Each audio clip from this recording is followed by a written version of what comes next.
The Prime Minister made a jibe at the Reform UK leader despite facing criticism himself he's spending too much time abroad.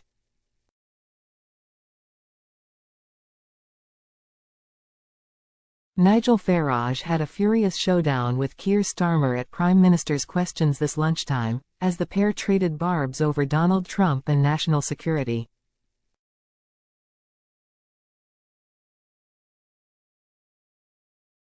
Asking his second PMQs question since the general election, the Reform UK leader invited MPs to welcome Donald Trump's landslide election victory last week, something they failed to do.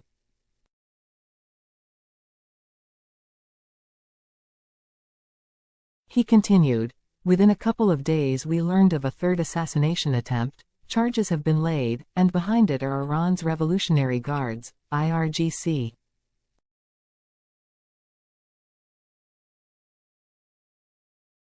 Has the time not come, Prime Minister, to proscribe what is so obviously a terrorist organization?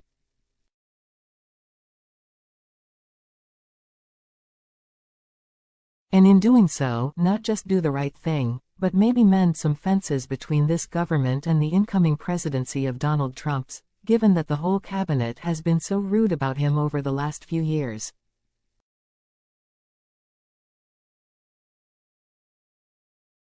Instead of doing so, Sir Keir replied with a joke attacking Mr. Farage for his recent visits to the United States.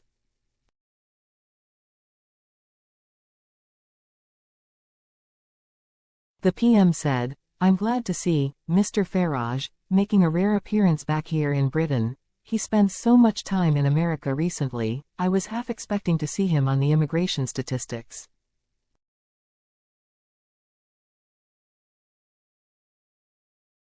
While Mr. Farage appeared to laugh along at the jibe, he was later seen rolling his eyes after Sir Keir said of the proscription demand he will keep them under review.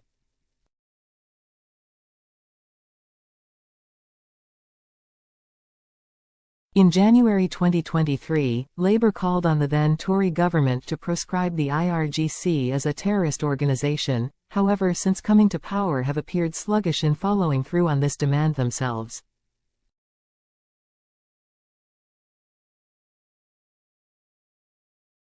At the time, David Lammy and Yvette Cooper said, "The Iranian regime's actions against courageous protesters seeking a better future, as well as British nationals imprisoned in Iran and its threats to UK security mean robust action is needed now."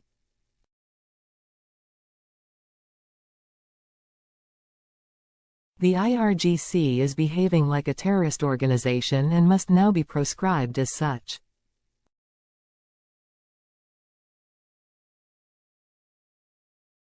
Labour supports proscribing the IRGC either through the existing process, or through amending the National Security Bill to create a new process of proscription for hostile state actors.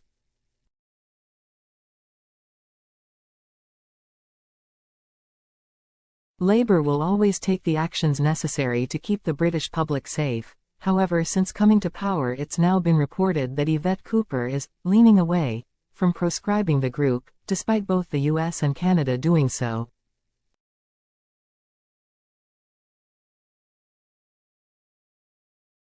Politico reported government insiders who said Labour ministers fear that doing so would lead to a mutual expulsion of British diplomats from Tehran and derail diplomatic relations with the rogue Middle Eastern actor.